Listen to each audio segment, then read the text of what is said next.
ITC ஒரு break out retest break out with volume நடந்திருக்கு. எக்ஸாக்டா பிரேக் அவுட் இடத்துல இருக்கு மேக் ஆர் பிரேக் லெவல் அப்படின்னு சொல்லுவாங்க. இந்த இடத்துல மார்க்கெட் அப்படியே தளத்திற்கு மேலே போகிறதுக்கு வாய்ப்பு இருக்கு. ஐடிசிக்கு சென்செக்ஸில் ஹையஸ்ட் வெயிட்டேஜ். சென்செக்ஸ் 79,000 ஹோல்ட் பண்ணுற வரைக்கும் 1,03,000 பாயிண்ட் போகிறதுக்கு வாய்ப்பு இருக்குது. சென்செக்ஸ் 1,03,000 போகணும் அப்படின்னாக்கா அதுக்கு முக்கியமாக ஐடிசி எயிட் பண்ணணும். யூஸ்வலாகவே என்ன நடக்கும்னாக்கா மார்க்கெட் கீழே விழும்போது தான் ஹையர் டைம் ஃப்ரேமில் பை வரும். நிஃப்டி 9,100லேருந்து 8,430 வரும்போது தான் வீக்லியில் பை வந்தது. இந்த 100 ஷேர் 200 ஷேர் வச்சுட்டு இருக்கிறவங்க இந்த சொன்ன சப்போர்ட் லெவலில் வச்சுக்கிட்டு ட்ரேட் பண்ணலாம். 143.50 எக்ஸாக்ட் நம்பர். இதுக்கு கீழே வீக்லி க்ளோஸோ மந்த்லி க்ளோஸோ கொடுத்துட்டாங்கன்னா கட்டுமானத்தின் வலிமை, கட்டிடங்களின் பாதுகாப்பு, ஸ்ரீ துர்கா டிஎம்டி கம்பிகள். நியூஸ் கஃபே நேயர்களுக்கு வணக்கம். பங்கு சந்தையோட இன்றைய நிலவரம் எப்படி இருக்குது, வரப்போகிற வாரங்களில் எப்படியெல்லாம் இருக்க போது, என்னென்ன பங்குகள் விலை மாற்றம் அடைஞ்சிருக்கு, அந்த மாற்றத்திற்கு உண்டான காரணங்கள் என்ன அப்படின்னு பல்வேறு விஷயங்களை ஷேர் பண்ணிக்கிறதுக்காக ஃபினான்சியல் எக்ஸ்பர்ட் மிஸ்டர் குருமூர்த்தி அவர்களை இன்றைக்கி நிகழ்ச்சிக்கு இன்வைட் பண்ணியிருக்கோம். வணக்கம் சார். வணக்கம் நியூஸ் கஃபே வியூவர்களுக்கு நன்றி. லாஸ்ட் நம்ம ஆகஸ்ட் 2nd வீக் ஒரு இன்டர்வியூ பண்ணியிருந்தோம். அந்த இன்டர்வியூலேயே நீங்கள் சொல்லியிருந்தீங்க நிஃப்டி வந்து டவுன் மார்க்கெட்டில் இருந்துச்சு. அன்றைக்கி நம்ம பேசுகிறப்ப கிட்டத்தட்ட ஒரு 600 to 800 பாயிண்ட்ஸ்க்கு மேலே போகும் அப்படின்னு சொல்லியிருந்தீங்க. அதே மாதிரி இப்போ ஸ்டில் பார்த்தீங்கன்னாக்க ஒரு 800 பாயிண்ட்ஸ் மேலே போயிருக்கு. அது மாதிரி டிவிஎஸ் எலக்ட்ரானிக்ஸ் பார்த்தோம், கெல்டான் பார்த்தோம். அந்த ஸ்டாக்ஸும் வந்து சம் பர்சன்டேஜ் இன்க்ரீஸ் ஆகும் அப்படின்னீங்க. அதே மாதிரியே கெல்டான் வந்து கிட்டத்தட்ட ஒரு 7% இன்க்ரீஸ் ஆகிருக்கு. டிவிஎஸும் கிட்டத்தட்ட ஒரு 5% மேலே இன்க்ரீஸ் ஆகிருக்கு. எஃப்எம்சிஜி செக்டரை பற்றி பேசணும், அதுவும் கிட்டத்தட்ட இன்க்ரீஸ் ஆகும்னு சொன்னீங்க. 10% கிட்ட இன்க்ரீஸ் ஆயிருக்கு. ஸோ எல்லாமே நம்ம பேசின விஷயங்கள் எல்லாமே ஓரளவு பாசிட்டிவாக இந்த வீக்கில் நடந்திருக்கு. இப்போது இன்னைக்கு இருக்கிற மார்க்கெட் ஸ்டேட்டஸ் படி என்னென்ன நிலவரங்கள் அப்படிங்கிறதுல சில செய்திகளின் அடிப்படையில் உள்ளதை நம்ம 2 பேரும் டிஸ்கஸ் பண்ணலாம் அப்படிங்கிறதுக்காக தான் இன்றைக்கி இன்வைட் பண்ணியிருக்கிறேன். ஃபஸ்ட்டு நிஃப்டியை பற்றியே பார்ப்போமே. நிஃப்டி கிட்டத்தட்ட 800 பாயிண்ட்ஸ் இன்க்ரீஸ் ஆயிருக்கு. ஆனால் பேங்க் நிஃப்டி அப்படிங்கிறது வந்து எப்போ நிஃப்டி ஒரு ஆல் டைம் ஹையை டச் பண்ணாலும் பேங்க் நிஃப்டி அதோட ரிலேட்டடாக போகிறதே இல்லை. என்ன ரீசனால பேங்க் நிஃப்டி இப்படி ஒரு சுச்சுவேஷன்லேயே இருக்குது சார்? ஒன்று செக்டரல் ரொட்டேஷன், ரெண்டாவது பேங்க் நிஃப்டியோட இருக்கிற கான்ஸ்டிடியூன்ஸ் HDFC bank, ICICI bank, SBI இது எல்லாமே பார்த்தாக்கா ஃபின் நிஃப்டிலையும் இருக்குது. நம்ம வந்து பேங்க் நிஃப்டியை இன் ஐசோலேஷன் பார்க்காம ஃபின் நிஃப்டி கூட பார்த்தோம் அப்படின்னாக்கா ஆக்சுவலாக பேங்க் நிஃப்டி மேலே தான் போயிருக்கு. ஏன்னாக்கா ஃபின் நிஃப்டி மேலே போயிருக்கு, பேங்க் நிஃப்டி மேலே போயிருக்கு. SBI பேங்க் நிஃப்டிலையும் வெயிட்டேஜ் ஜாஸ்தி இருக்குது, பேங்க் நிஃப்டிலையும் வெயிட்டேஜ் ஜாஸ்தி இருக்குது, ஃபின் நிஃப்டிலையும் வெயிட்டேஜ் ஜாஸ்தி இருக்குது. ஸோ ஒரு ஸ்டாக்கு 3 இண்டெக்ஸை மூவ் பண்ணுது இல்லையா? அதனால் வந்து இது ஒரு முக்கியமான காரணம் பேங்க் நிஃப்டி லேக் ஆகிறதுக்கு. ஆக்சுவலாக லேக் ஆகல. நீங்கள் ஃபின் நிஃப்டியும் பேங்க் நிஃப்டியும் கம்பைன் பண்ணி பார்த்தீங்க அப்படின்னாக்கா இது எக்ஸிட் தான் இருக்குது நிஃப்டியை. லாஸ்ட் வீக் இன்டர்வியூவில் நம்ம பேசினப்போ நிஃப்டிக்கு எக்ஸாக்டாக சில ஃபிகர் சொல்லி இந்த ஃபிகரை டச் பண்ணிச்சு அப்படின்னாக்கா எக்ஸாக்டாக இத்தனை பாயிண்ட்ஸ் போகும் அப்படின்னு சொன்னீங்க. அதே மாதிரியே கிராஸ் ஆகிருக்கு. வர்ற வாரத்தில் நிஃப்டியோட ஸ்டேட்டஸ் எப்படி இருக்கும்? இன்னும் இன்க்ரீஸ் ஆகுமா? ஏன்னா இப்போ கிட்டத்தட்ட ஒரு 700 பாயிண்ட்ஸ்க்கு மேலே ஏறி இருக்குது. இதுக்கு மேலேயும் ஏறதுக்கு வாய்ப்பு இருக்கா? அப்படி ஏறும் அப்படின்னா என்ன ரீசனாக இருக்கும் சார்? போன வாரம் சொல்லும்போது 24,180 இந்த நம்பருக்கு மேலே வீக்லி க்ளோஸ் கொடுத்துட்டோம் அப்படின்னாக்கா ஆல் டைம் ஹைக்கு வாய்ப்பு இருக்குது அப்படின்னு சொல்லியிருப்பேன். 24,711 ஒரு நம்பர் சொல்லியிருப்பேன். ஸோ இப்போ 711 பக்கத்தில் வந்துட்டான். 711 மேலே க்ளோஸ் பண்ணிட்டோம்னாக்கா ஆல் டைம் ஹை அடிக்கிறதுக்கு டெஃபினட்டாக சான்ஸ் இருக்குது. இதுக்கு காரணங்கள் ஒரு 2-3 விஷயம் இருக்குது. ஒன்று வந்து S&Pயும் டோ ஜோன்ஸ் இண்டஸ்ட்ரியல் ஆவரேஜும் 3 மாதம் சார்ட்டில் சூப்பர் புல்லிஷாக வந்துட்டான். ஓகே, யூஸ்வலாக ஒன்று தெரிஞ்சுக்கணும், மார்க்கெட்டு தலைக்குப்புற கீழே விழும்போது தான் ஹையர் டைம் ஃப்ரேமில் பை வரும். மக்கள் நினச்சிட்டு இருப்பாங்க மார்க்கெட் கீழே விழுந்துட்டுனாக்கா அவ்வளோதான் எழுந்துக்க நினச்சிப்பாங்க. யூஸ்வலாகவே என்ன நடக்கும்னாக்கா மார்க்கெட் கீழே விழும்போது தான் ஹையர் டைம் ஃப்ரேமில் பை வரும். நிஃப்டி வந்து 9,100லேருந்து 8,430 வரும்போது தான் வீக்லியில் பை வந்தது. வீக்லி பை வந்து 12,431 போச்சு இல்லையா? அதே மாதிரி S&P 3,030 அப்படின்ற நம்பரில் இருக்கும்போது மந்த்லியில் பை வந்தது. மந்த்லி பை 2,689 பாயிண்ட் டார்கெட் கொடுத்துச்சு. மந்த்லி 2,600 பாயிண்ட் கொடுத்ததுனாக்கா குவார்ட்டர்லி எவ்வளோ கொடுக்கும்? 3 மடங்கு கொடுக்கணும். அட்லீஸ்ட் 1 மடங்காக எக்ஸ்ட்ரா தரணும் இல்லையா? ஸோ இதுதான் லாஸ்ட் டைம் நான் சொன்னதுக்கு ஒரு முக்கியமான காரணம். S&P டோ ஜோன்ஸு இந்த ரெண்டும் குவார்ட்டர்லி சார்ட்ஸில் பை மோடில் வந்திருக்கு. ஸோ அதோட ஃபால் அவுட்டு இங்கேயும் இருக்கும். இன்னொரு 3 விஷயம் சொல்லியிருப்பேன் நிஃப்டி ஏன் மேலே போகிறதுக்கு சான்ஸ் ஜாஸ்தின்ட்டு. ஒன்று இன்கம் டேக்ஸ் ரீஃபண்டு 2.25 லட்சம் கோடி எல்லாருக்கும் வரப்போகுது, டிஸ்போசபிள் இன்கம். ரெண்டாவது ப்ரொமோட்டர்ஸ் ஒரு 3.5 லட்சம் கோடி மார்க்கெட்லேருந்து பைசா வெளில எடுத்துட்டாங்க. FIS ஒரு 3.5 லட்சம் கோடி மார்க்கெட்லேயும் வெளில எடுத்துட்டாங்க.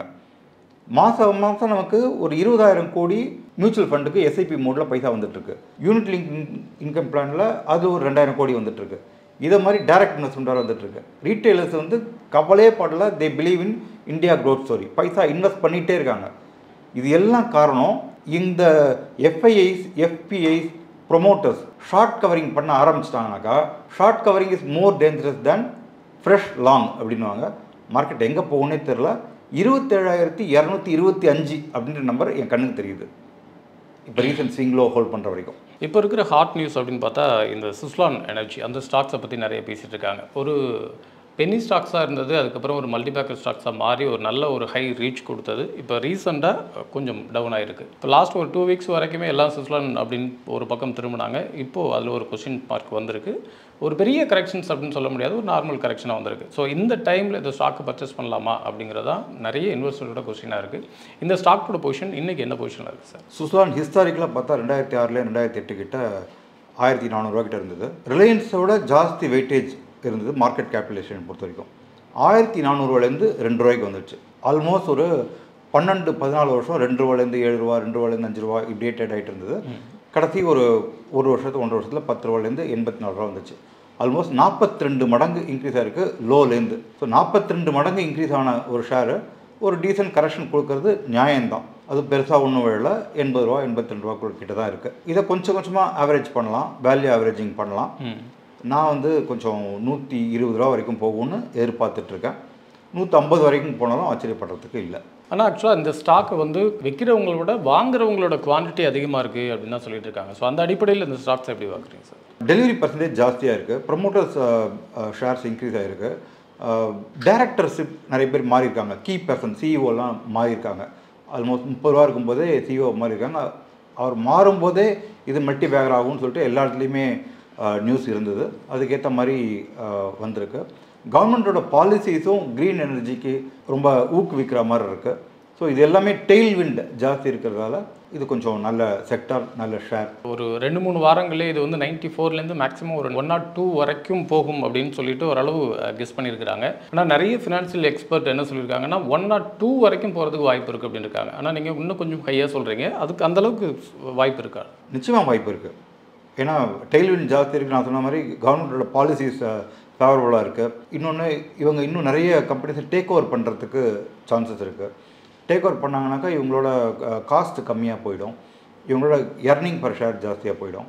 Turn over and candidate so டெஃபினட்டாக மேலே போகிறதுக்கு வாய்ப்புகள் அதிகம். அடுத்து தமிழ்நாடு மெர்கண்டைல் பேங்க் எடுத்துக்கலாம். இப்போ ரீசெண்டாக வந்து ஒரு நல்ல ஹைக் கொடுத்துருக்கு. இதுக்கு என்ன ரீசன் அப்படின்னு கேட்குறப்போ அதோட சிஓ சேஞ்ச் ஆனதுனால ஒரு பெரிய ரீசன் அப்படின்னு சொல்கிறாங்க. ஆக்சுவலாக அந்த ரீசனால் இந்த ஸ்டாக்கோட ப்ரைஸ் இன்க்ரீஸ் ஆகிருக்கு. மேனேஜ்மெண்ட் குவாலிட்டி இருந்ததால் டெஃபினட்டாக வந்து எந்த ஷேருமே இம்ப்ரூவ் ஆகும். Tamil Nadu Mercantile Bank all time லோலேருந்து ஒரு 15% தான் மேலே இருக்குது. ஸோ பெரிய பூம் ஒன்றும் ஆகலை. 52 வீக் லோலேருந்து ஒரு 10% மேலே இருக்குது. 438 ரூபா 52 வீக் லோனா இன்றைக்கி 465 468 கிட்ட க்ளோஸ் ஆகிருக்குன்னு நினைக்கிறேன். ஸோ ஒரு 10% தான் 52 வீக் லோலேருந்து மேலே இருக்குது. டெலிவரி பர்சன்டேஜ் நல்லா இருக்குது.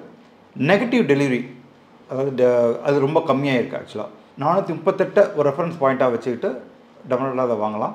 இன்னொன்று இந்த தமிழ்நாடு மெர்கண்டைல் பேங்க் ஒரு டேக் ஓவர் கேண்டிடேட்டாக இருந்து ஹாஸ்டைல் டேக் ஓவர் பிட்லேருந்து தப்பிச்சு ஒரு 10 வருஷமாக போராடி இந்த அளவுக்கு நல்ல அளவுக்கு வந்திருக்கு.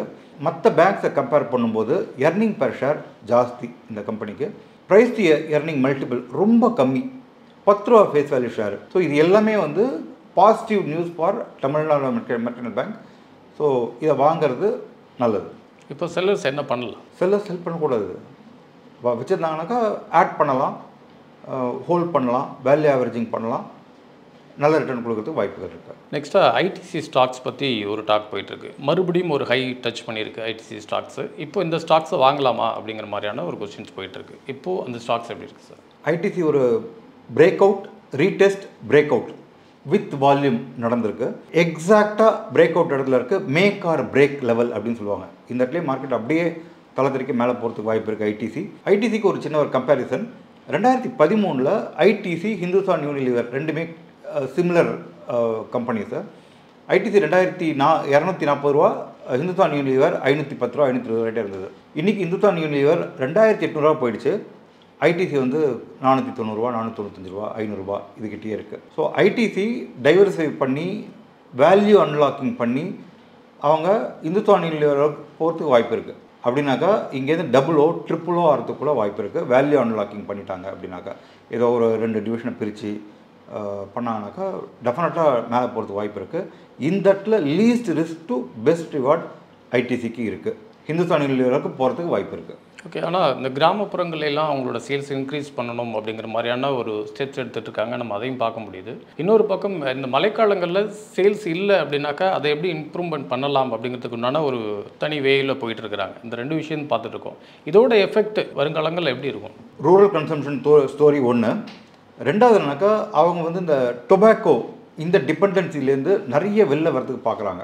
அது ஒரு சின் டேக்ஸ்ன்ட்டு வருஷம் 10%, 20%, 30% கவர்மெண்ட்டை டேக்ஸ் ஏற்றிட்டே இருக்குது. இந்த வருஷம் மட்டும்தான் பெருசாக ஏற்றலை. அதனால தான் வந்து யூஸ்ஃபுல்லாக இது பட்ஜெட் வந்ததுனாக்கா ஐடிசி ஒரு 10%, 20% கம்மியாகும்.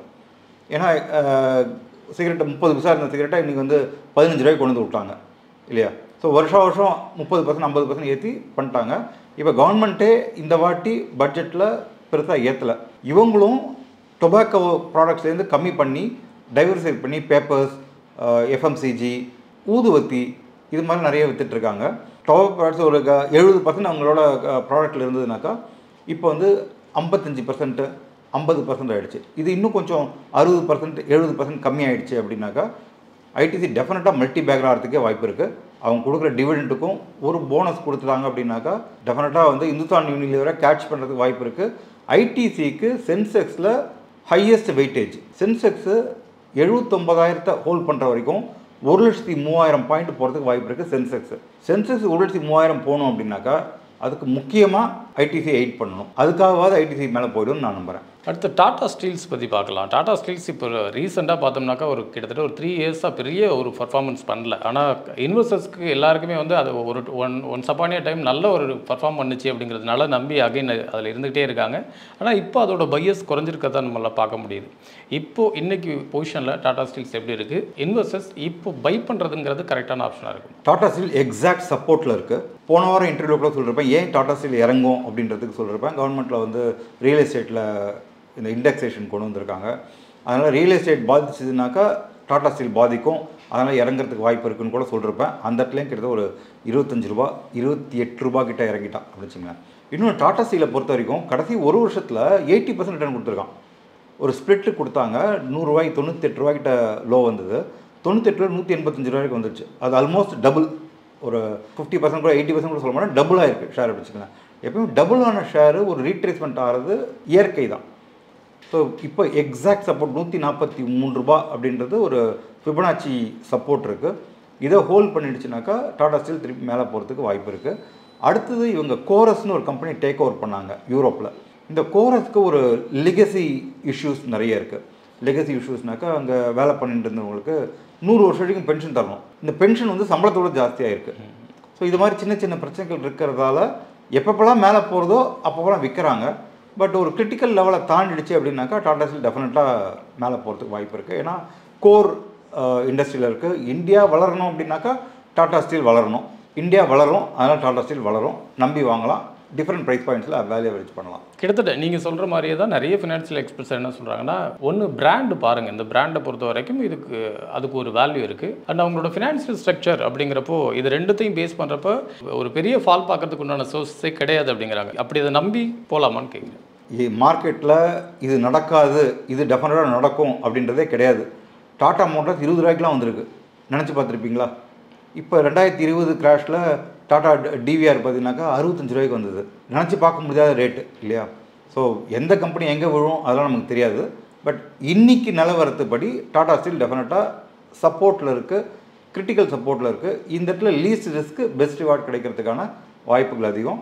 இறங்கினா பெருசாக இறங்குறதுக்கும் வாய்ப்பு இருக்குது. அது வந்து இண்டெக்ஸே விழுந்தது அப்படின்னு வச்சுங்க. ஏன்னா சூப்பர் சைக்கிளில் இருக்க மெட்டல்ஸ் எல்லாமே சூப்பர் சைக்கிள் ஒரு இடத்துல எண்ட் ஆகணும் இல்லையா? ஆல்மோஸ்ட் 2016-17 ஒரு 9 வருஷமாக மெட்டல் சூப்பர் சைக்கிளில் இருக்குது. ஸோ ஒரு இடத்துல இது மெட்டல் சூப்பர் சைக்கிள் எண்ட் ஆகும். இது எண்ட் ஆச்சு அப்படின்னாக்கா டெஃபினட்டாக மெட்டல் ஷார்ட்லாம் கீழே இறங்குறதுக்கு வாய்ப்பு இருக்குது. பட் அது வரைக்கும் ஹோல்ட் பண்ணி ரன் பண்ணலாம். இன்னும் மேக்ஸிமம் இன்னும் எவ்வளோ இறங்கலாம் அப்படின்னு ஒரு ப்ரெடிக்ட் பண்ண முடியுமா? ஏன்னா நிறைய இன்வெஸ்டர்ஸ் உள்ள ஒரு பயம் என்னன்னாக்கா அது பாட்டுக்கு போயிட்டே இருக்குது, இன்னும் எவ்வளோ தான் போகும்னு தெரியலையே. பிராண்டை நம்பி அதோட ஃபினான்ஷியல் ஸ்ட்ரக்சர்லாம் நம்பி ஓரளவு ஸ்டே பண்ணிகிட்டு இருக்கோம். ஆனால் இன்னும் எவ்வளோ நாள் ஸ்டே பண்ணுறதுன்னு தெரியல அப்படிங்கிற ஒரு கொஸ்டின் இருக்கு இல்லையா? மேக்ஸிமம் இறங்கினா எவ்வளோ இறங்கும்? இப்போதைக்கு எக்ஸாக்ட் சப்போர்ட் ₹143. இதை ஹோல்ட் பண்ணல, வீக்லி க்ளோசிங் பேஸில் மந்த்லி க்ளோசிங் பேஸில் ஹோல்ட் பண்ணலனாக்கா எக்ஸிட் பண்ணிவிட்டு அடுத்த சப்போர்ட்டில் ₹121 ஒரு பெரிய சப்போர்ட் இருக்குது, அந்த இடத்துல ரீஎன்டர் பண்ணலாம். ₹143 லெவலை வச்சுக்கிட்டு இப்போ லாங் பண்ணலாம். ஒருவேளை இப்போ கையில் ஸ்டாக்ஸ் நிறைய வச்சுருக்கேன் அப்படிங்கிறப்போ இந்த இன்வெஸ்டர்ஸ் இப்போ என்ன பண்ணலாம்? வச்சிருக்கலாமா இல்லை அடுத்து செல் பண்ணலாமா? இந்த ஷேர்ஸ் எல்லாமே ஒரு அசெட் மாதிரி. நீங்கள் எக்ஸ்பிரஸ் செவனில் போய்ட்டு ஒரு பெரிய கடை வாங்கிட்டீங்க, 1000 ஸ்கொயர் ஃபீட் கடை வாங்கிட்டீங்க, ஒரு 50 லட்சம் கொடுத்து ஒரு கடை வாங்கிட்டீங்கன்னு வச்சுக்கோங்க. அந்த கடையை வாங்கிட்டு பூட்டியை வச்சுட்டு இருப்பீங்க, அதே உங்களுக்கு வாடகை வரணும் இல்லையா? நீங்கள் நிறைய இன்வெஸ்ட் பண்ணுறீங்க டாடா ஸ்டீல்னாக்கா out of money call write பண்ணுங்கள், out of money put write பண்ணுங்கள். மாதத்துக்கு உங்கள் இன்வெஸ்ட்மெண்ட்லேருந்து வாடகை வரா மாதிரி ஒரு 25,000 30,000 வரா மாதிரி பண்ணலாம் இல்லையா? ஸோ பெரிய இன்வெஸ்டர்ஸ்க்குலாம் இது பெரிய பிரச்சனையே கிடையாது. அவங்க எல்லாருமே என்ன பண்ணுவாங்கனாக்கா என்ன ஆப்ஷன் வச்சுருக்காங்க, என்ன ஷேர் வச்சுருக்காங்களோ அது ஈக்குவலண்ட்டாக டீப் ஓடிஎம் காலையோ டீப் ஓடிஎம் புட்டையோ ரைட் பண்ணி அவங்களோட இன்வெஸ்ட்மெண்ட்டை ப்ரொடெக்ட் பண்ணிப்பாங்க. மாதம் ஒரு 2% 3% அந்த ரைட்டிங்கில் பைசா சம்பாதிச்சுவாங்க. ஒரு 20 மாதம் சம்பாதிச்சாங்க, 2% சம்பாதிச்சாங்கனாக்கா அவங்க ₹40 சேவ் பண்ணுறாங்க இல்லையா? ஸோ பெரிய ஆட்களுக்கு இந்த ஃபால் பிரச்சனையே கிடையாது. சின்ன ஆட்கள் ஒரு 100 ஷேர் 200 ஷேர் வச்சுட்ருக்கலாம் தான் பிரச்சனை. இந்த 100 ஷேர் 200 ஷேர் வச்சுட்ருக்கிறவங்க இந்த சொன்ன சப்போர்ட் லெவலை வச்சுக்கிட்டு ட்ரேட் பண்ணலாம். 143.50 எக்ஸாக்ட் நம்பர். இதுக்கு கீழே வீக்லி க்ளோஸோ மந்த்லி க்ளோஸோ கொடுத்துட்டாங்கன்னா எக்ஸிட் பண்ணிவிட்டு ₹121 திருப்பி ரீஎன்டர் பண்ணலாம். ரிலையன்ஸ் ஸ்டாக்ஸு இப்போது திடீர்னு ஒரே நாளில் 5% இன்க்ரீஸ் ஆகி அப்பர் சர்க்யூட் ஆகி இப்போ நல்ல ஒரு பீக்கில் போயிட்டுருக்கு. அதுக்கு என்ன ரீசனாக இருக்கும் சார்? இப்போ திடீர்னு அவ்வளோ சடன் மூவ்மெண்ட்டுக்கு என்ன ரீசன் சார்? ரிலையன்ஸ் இந்தியாவில் ஒரு 140 கோடி பேர் இருக்காங்க அப்படின்னாக்கா ஒரு 25 கோடி 30 கோடி குடும்பங்கள் இருக்குது அப்படின்னு வச்சுங்க மினிமம். இந்த 30 கோடி குடும்பத்துலேருந்தும் எனக்கு ஒரு மாதத்துக்கு ₹1000 வருமானம் வரணும் அப்படின்னு சொல்லி பிளான் பண்ணிட்டுருக்காங்க. இன்றைக்கி ஜியோ கனெக்ஷன் இல்லாத வீடே கிடையாது சிட்டியில் இல்லையா? ஜியோ சிம் இல்லாத ஆளே கிடையாது இந்தியா பூரா. ஸோ இவங்க எல்லாருமே ₹300 பே பண்ணுறாங்க. அடுத்தது அவங்க பவருக்கு வர போகிறாங்க. பெட்ரோல் போட்டிங்கன்னா பெட்ரோலில் அவங்களுக்கு ஒரு பைசா வந்துடுது. ஒரு நாளைக்கு 1 லிட்டர் பெட்ரோல் போட்டால் மாதத்துக்கு அவங்களுக்கு ₹300 பைசா வந்துடுது. ஸோ ஒரு குடும்பத்துக்கிட்டேருந்து மினிமம் ₹1000 ₹1500 எனக்கு வரணும் அப்படின்னு சொல்லிட்டு அவங்க ஒர்க் பண்ணிகிட்டு இருக்காங்க. ரொம்ப சூப்பராக ஒர்க் பண்ணிகிட்ருக்காங்க. இந்த பைசா வந்ததுன்னா லாபம் சொல்கிறேன், நான் டர்ன் ஓவர் சொல்லலை. லாபம் ஒரு குடும்பத்தில் எனக்கு ₹1000 வரணும் அப்படின்னு ஒர்க் பண்ணிகிட்ருக்காங்க. இது இன்னும் 10 வருஷத்தில் இன்னும் 2 மடங்கு ஆகும் ஒழிய அதோட கம்மியாகாது. ஸோ அதனால் டெஃபினட்டாக Reliance will go on upper ஸ்கேல். இங்கேயும் நம்பி வாங்கலாம். உங்கள் நாக்பூரில் ஒரு அனல் மில் திட்டத்தை கையகப்படுத்த போகிறதா ஒரு இன்ஃபர்மேஷன் வந்திருக்கு. கிட்டத்தட்ட 2400 ₹3000 கோடி வரைக்கும் அதோட பட்ஜெட் சொல்லியிருக்கிறாங்க. இது ஆக்சுவலாக இதுவும் ரூமர் நியூஸா இல்லை ஃபேக்ட் அப்படி உண்மையாக இருக்கா சார்? இருக்கிறதுக்கு வாய்ப்பு இருக்குது. ரிலையன்ஸ் பவர் அவர் தம்பியோட ப்ராஜெக்ட்ஸ் தான். அதை டேக் ஓவர் பண்ணுறதுக்கும் வாய்ப்பு இருக்குது. NCLT அப்படின்னு சொல்லுவாங்க, நேஷனல் கமிஷன் ஆஃப் அந்த லேபர் ட்ரிபியூனல் சொல்லுவாங்க இல்லையா? அந்த NCLTயில் போயிட்டு ரிலையன்ஸ் பவரோட ப்ராஜெக்ட்ஸ் எல்லாத்தையும் இவங்க கம்மியான விலைக்கு வாங்குறதுக்கும் வாய்ப்பு இருக்குது. ஓடுற கம்பெனியை கம்மியான விலைக்கு வாங்கினோம் அப்படின்னாக்கா இவனுக்கு லாபம் தானே. ஸோ அதனால் டெஃபினட்டாக அதுக்கு சான்ஸ் இருக்குது. ஓகே, இன்றைக்கி நிகழ்ச்சியில் கலந்துக்கிட்டு நிஃப்டி மற்றும் சில ஸ்டாக்ஸ் பற்றி நிறைய விஷயங்கள் எங்களோட ஷேர் பண்ணிக்கிட்டீங்க. நிகழ்ச்சிக்கு வந்தமைக்கு மிக்க நன்றி சார். மிக்க நன்றி. இது எல்லாமே என்னோட பர்சனல் ஒப்பீனியன். நீங்கள் ஷேரை வாங்கிறதுக்கோ விற்கிறதுக்கோ முன்னாடி உங்களுக்கு தெரிஞ்ச ஃபினான்ஷியல் அட்வைஸரை கன்சல்ட் பண்ணிவிட்டு பொறுமையாக வாங்குங்க, ரெஸ்பான்சிபிளாக ட்ரேட் பண்ணுங்கள். நன்றி, வணக்கம். மீண்டும் மற்றொரு நிகழ்ச்சியில் சந்திப்போம். வணக்கம். இந்த வீடியோ உங்களுக்கு பிடிச்சிருந்தா லைக் பண்ணுங்க, ஷேர் பண்ணுங்க, கமெண்ட் பண்ணுங்க. மறக்காம பெல் பட்டனை கிளிக் பண்ணிட்டு சப்ஸ்கிரைப் பண்ணிடுங்க.